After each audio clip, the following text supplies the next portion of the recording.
आपणा सर्वांचं स्वागत. सुलभ भारती मराठी या 8वी या पाठ्यपुस्तकातील 5वा पाठ घाटात घाट वरंदा घाट या पाठावरती आधारित पाठ्यपुस्तकातील प्रश्न, त्यावर त्यांची उत्तरं, त्याचबरोबर अतिरिक्त महत्त्वाचे प्रश्न आणि त्यांची उत्तरं, हा भाग आपण या ठिकाणी घेऊन आलेलो आहोत. तर सुरुवात करूया. पहिला प्रश्न आहे बघा, आकृती पूर्ण करा. पावसाळा सुरू झाल्यावर लेखकाला जाणवणाऱ्या खुणा.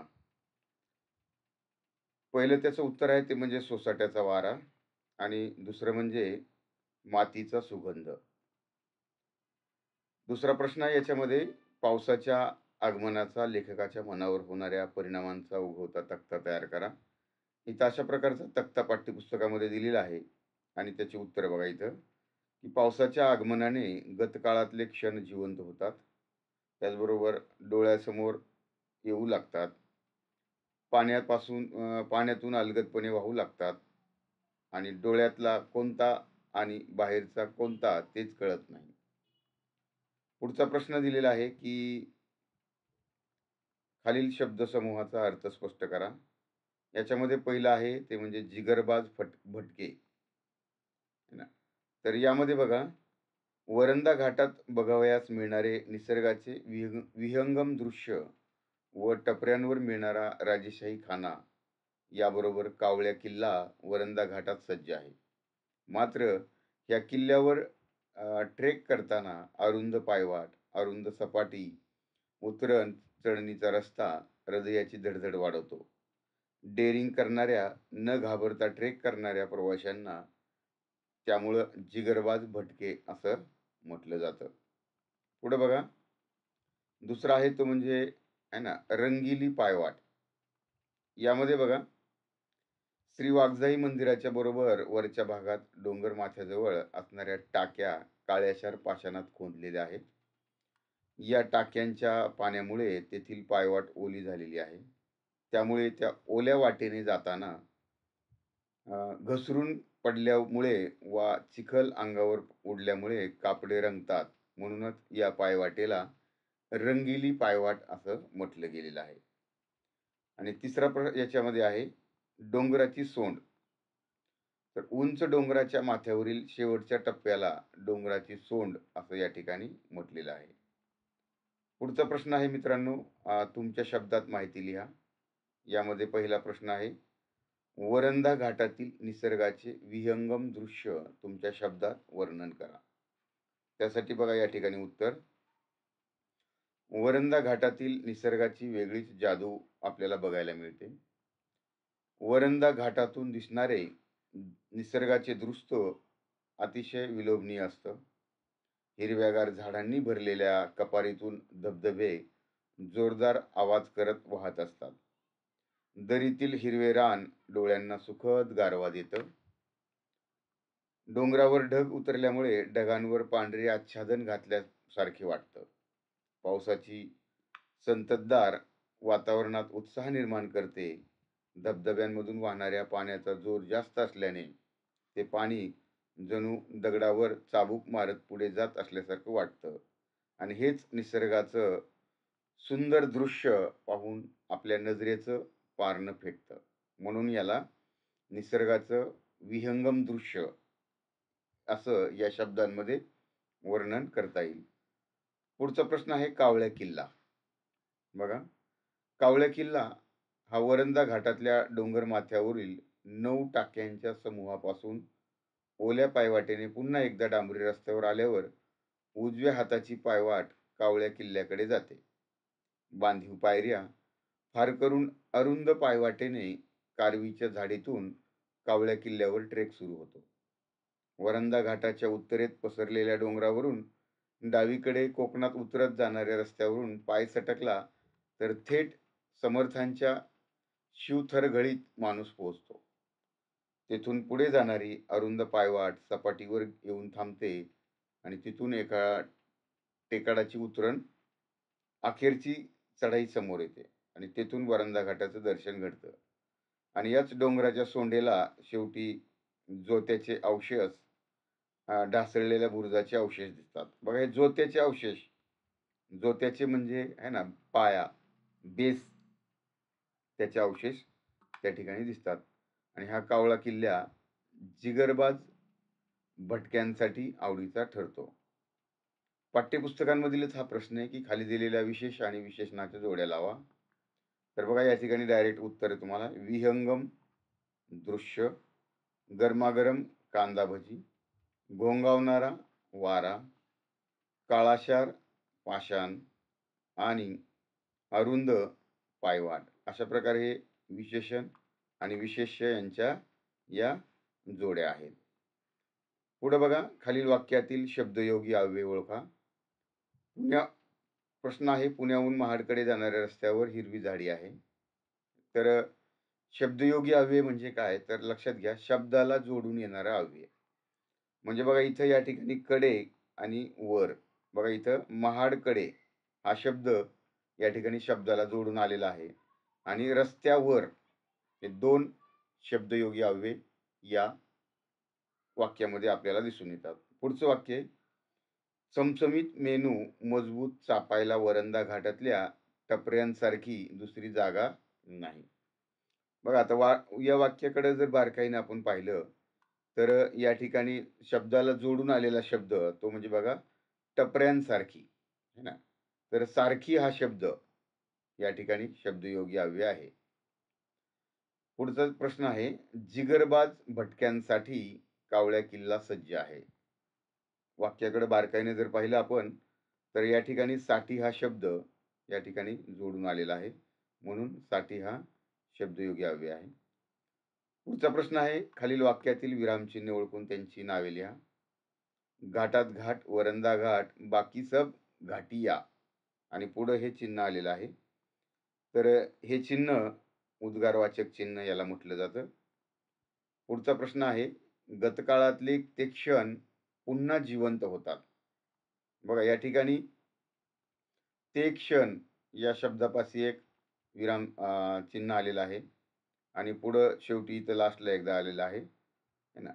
तर हे एकेरी चिन्ह आहे, एकेरी अवतरण चिन्ह, आणि शेवटी पूर्ण विराम आलेला आहे.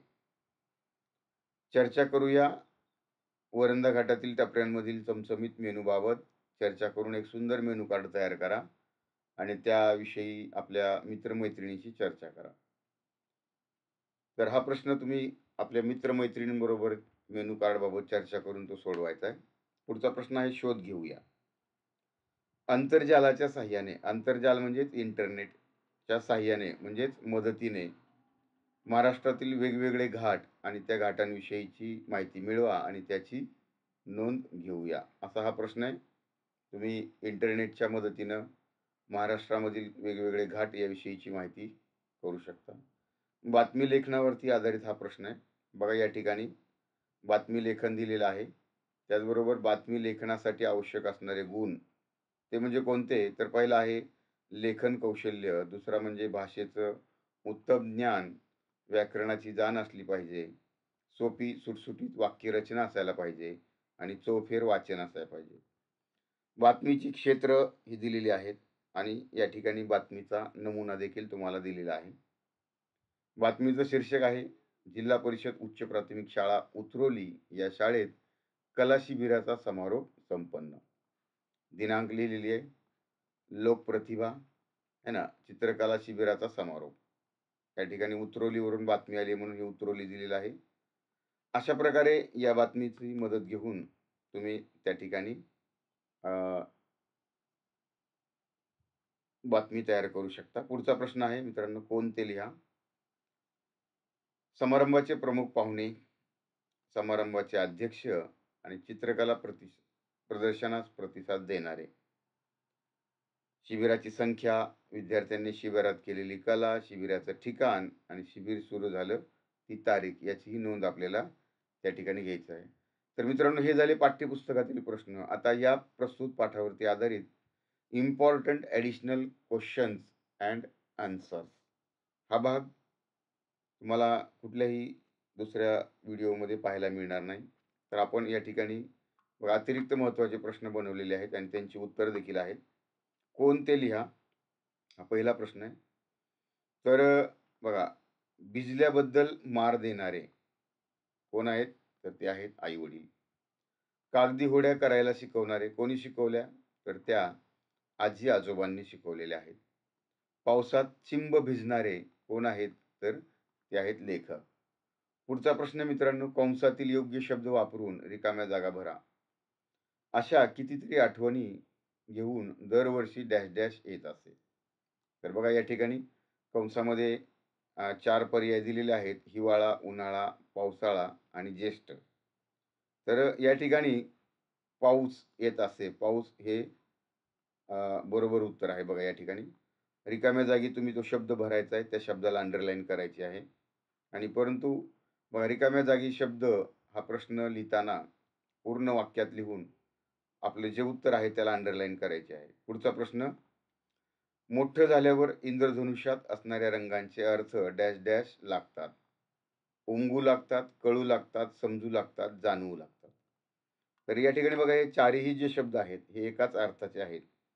परंतु रिकाम्या जागा भरा हा प्रश्न ज्यावेळेस परीक्षेमध्ये आपल्याला विचारला जातो, तर त्यामध्ये आपल्याला पाठ्यपुस्तकामध्ये जो शब्द त्या ठिकाणी दिलेला आहे, तोच शब्द त्या ठिकाणी लिहायचा आहे. आणि त्याचं उत्तर आहे उमगू लागतात. उमगू लागतात म्हणजेच कळू लागतात, म्हणजेच समजू लागतात आणि म्हणजेच जाणवू लागतात. पण योग्य उत्तर आहे उमगू लागतात. असं बरंच काही अनुभवायचं असेल तर डॅश डॅश घाट गाठलाच पाहिजे. बघा, माळशेज, ताम्हिणी, वरंधा, कुंभारली. तर उत्तर आहे वरंधा घाट. अशाच प्रकारचे आणखी मित्रांनो पुढे प्रश्न आहेत. अतिरिक्त प्रश्न आहेत. व्हिडिओ कसा वाटला नक्की कमेंट करून कळवायचे. लेखक बालपणी कोणत्या कवितेच्या तालावर पावसात भिजत असत? हा प्रश्न आहे पहिला, है ना? तर त्याचं उत्तर आहे लेखक बालपणी "एग एग सरी माझे मडके भरी" या कवितेच्या तालावर पावसात भिजत असत. दुसरा प्रश्न आहे, पावसाचे वेध कधी लागतात? पावसाचे वेध हे ज्येष्ठ महिना सुरू झाला. बघा, हा मराठी महिना आहे. चैत्र, वैशाख आणि ज्येष्ठ, है ना? तर या ज्येष्ठ महिना सुरू झाला की आपल्याला पावसाचे वेध लागतात.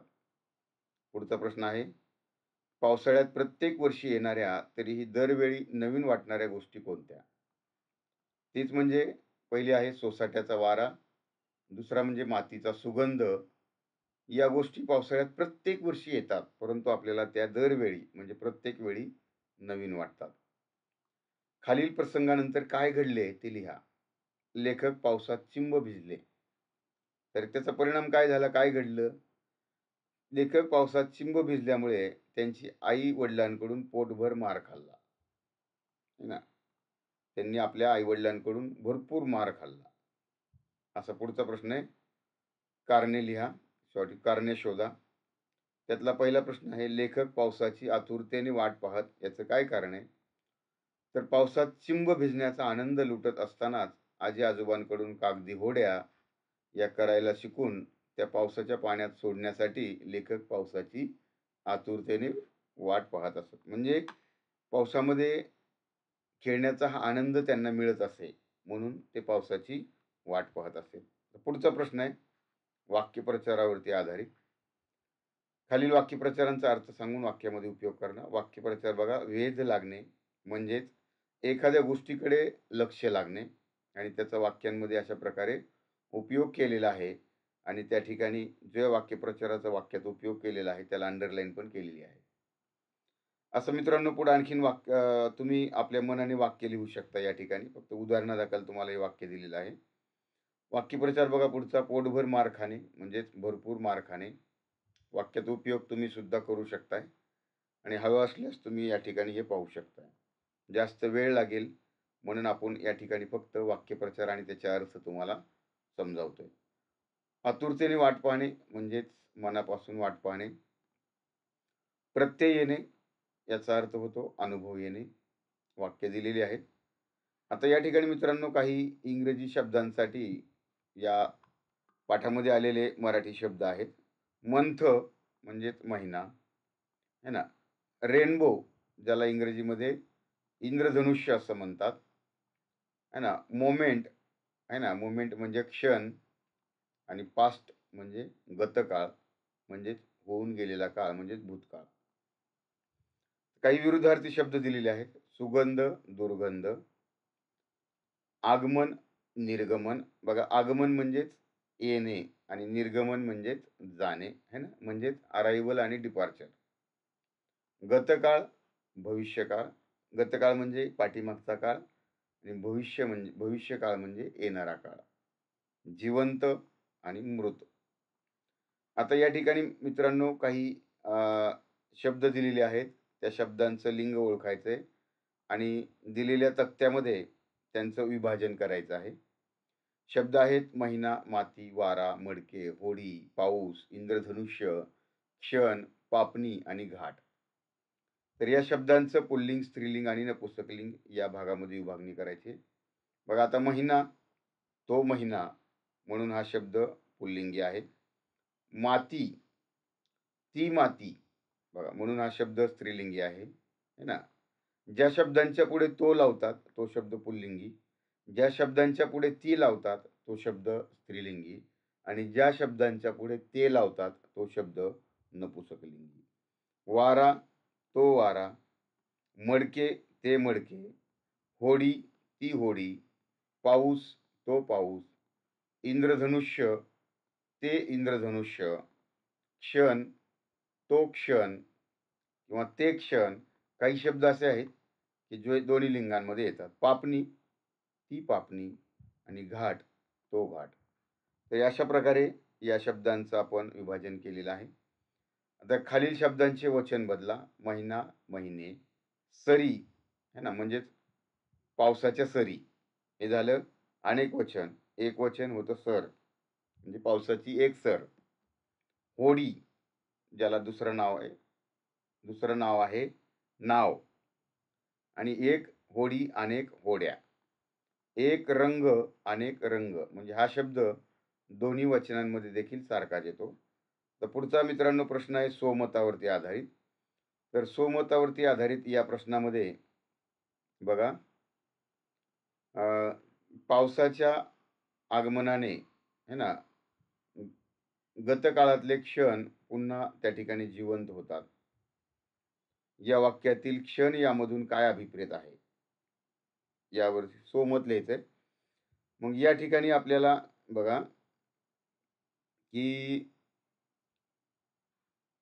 स्वमतावरती आधारित प्रश्न असल्यामुळे फक्त उदाहरणादाखल आपण या ठिकाणी प्रश्न दिलेला आहे. ते म्हणजे बघा, लेखक व पावसाळा यांचं एक वेगळं नातं आहे. दरवर्षी पाऊस येत असला तरी लेखकाला तो दरवर्षी नवीन वाटतो. बालपणीच्या साऱ्या आठवणी लेखकाच्या डोळ्यासमोर येत राहतात.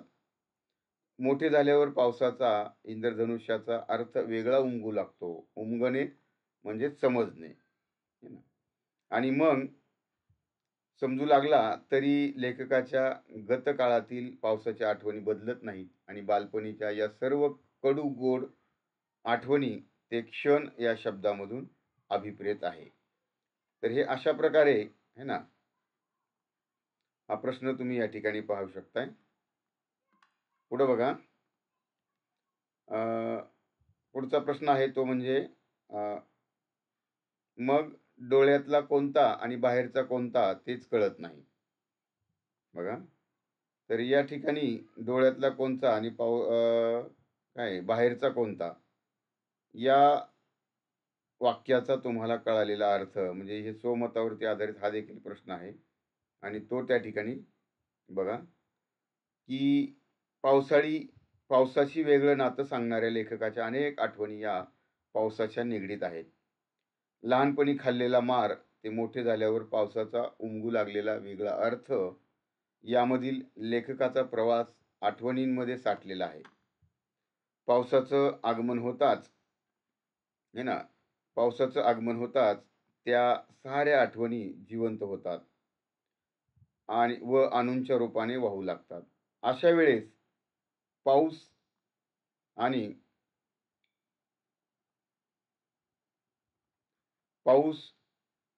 आणि मनातील बाहेरून पाऊस हे त्या ठिकाणी एकरूप होतात आणि बघा, हे सगळं एकरूप झाल्यानंतर ते डोळ्यातील पाणी कोणतं आणि पावसाचं पाणी कोणतं हेच कळत नाही. म्हणून त्या ठिकाणी बाहेरचं पाणी आणि पावसाचं पाणी हे कळत नाही.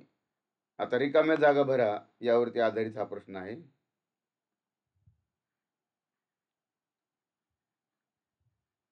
बघा पुढचा प्रश्न, रिकाम्या जागा भरा.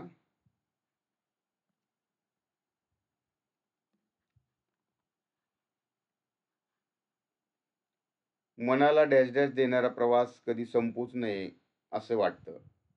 तर बघा पर्याय दिलेले आहेत की मनाला प्रसन्नता देणारा, चैतन्य देणारा, उभारी देणारा की नवजीवन देणारा.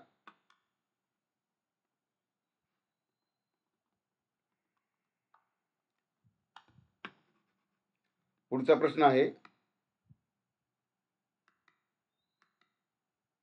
निसर्गाचे डॅश डॅश दृश्य डोळ्यासमोर येते आणि निसर्गाचं नजरेचं पारणं फिरून जाते.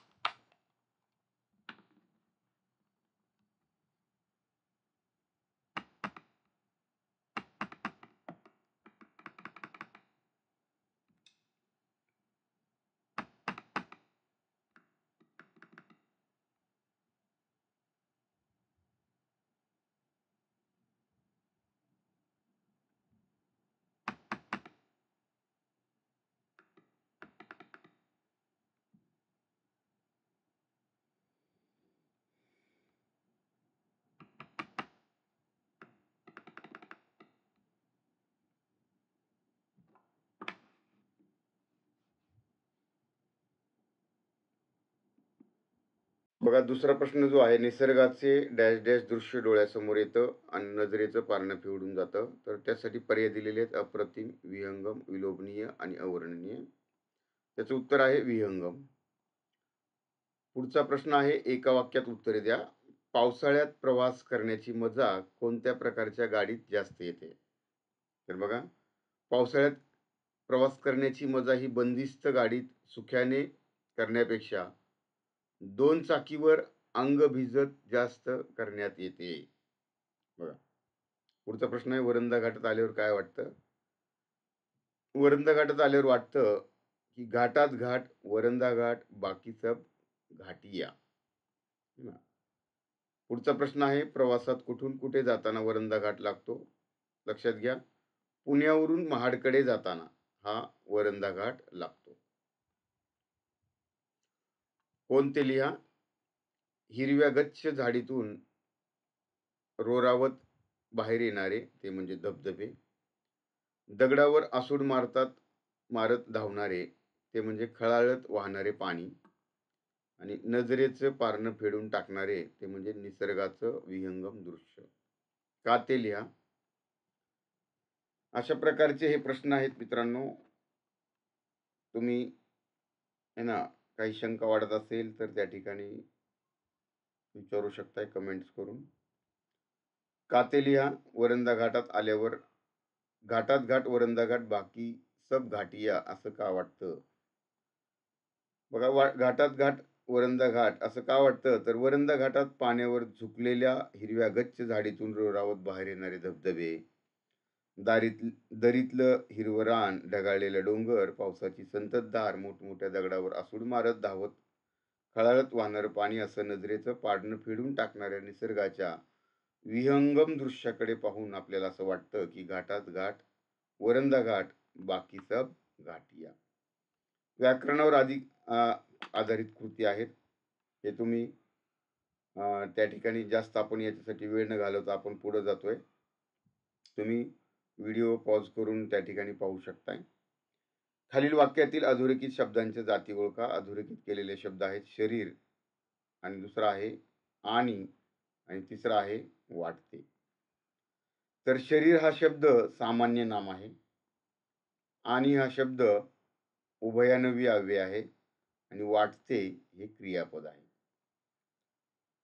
असे निसर्गाचे विहंगम दृश्य, विहंगम डोळ्यासमोर, अन तर या विहंगम हे विशेषण आहे का, तर नाम या निसर्ग या नामाबद्दल अधिक माहिती सांगणारा शब्द म्हणजे विहंगम म्हणून ते विशेषण आहे. आता डोळ्यांच्या समोर, समोर हा शब्दाला जोडून आलेला आहे. डोळ्यांसमोर म्हणून हा शब्दयोगी अव्यय. आणि हे उभयानवी अव्यय. तर उभयानवी अव्यय काय करतं? 2 शब्द किंवा 2 वाक्यांना जोडतं. पुढे बघा, विशेषण आणि विशेष्य यांच्या जोड्या लावणारा हा प्रश्न आहे. वचन बदला. झाड एकवचन, झाडे अनेकवचन, चाक चाके, दगड एक दगड, अनेक पण दगड. है ना? दृश्ये आणि दृश्य, अनेक दृश्ये एक दृश्य. स्वमतावरती आधारित असाच प्रश्न आहे. बंदिस्त 4 चाकी गाडीपेक्षा 2 चाकी गाडीवर पावसाळ्यात प्रवास करणे आल्हाददायक असते. तुम्हाला काय वाटतं? अशा प्रकारे हा या ठिकाणी प्रश्न आहे. त्याचं उत्तर बघा. तुम्ही आपल्या मनाने लिहू शकता. संदर्भासाठी उत्तर आहे. पुढच्या प्रश्नांकडे आपण जातोय. पावसाळ्यातील वातावरणातील चमचमीत मेनू. या ठिकाणी उत्तर डायरेक्ट बघूया. ते म्हणजे भजी, वडे आणि चहा. जिगरबाज भटक्यांसाठी सज्ज असणारा किल्ला कोणता? तर कावळ्या किल्ला. आणि काळ्याशार पाषाणात खोदलेली गोष्ट ती म्हणजे पाण्याची टाकी. एका वाक्यात उत्तरे लिहा. वरंदा घाटाचा शेवटचा टप्पा कसा तयार केला आहे? तर कावळ्या किल्ला फोडून वरंदा घाटाचा शेवटचा टप्पा तयार केलेला आहे. 9 टाक्यांचा समूह कोठे आहे? तर हा समूह श्री वाघजाई मंदिराच्या बरोबर वरच्या भागात डोंगर माथ्याजवळ आहे. पायवाटच रंगिली असल्याने काय घडतं?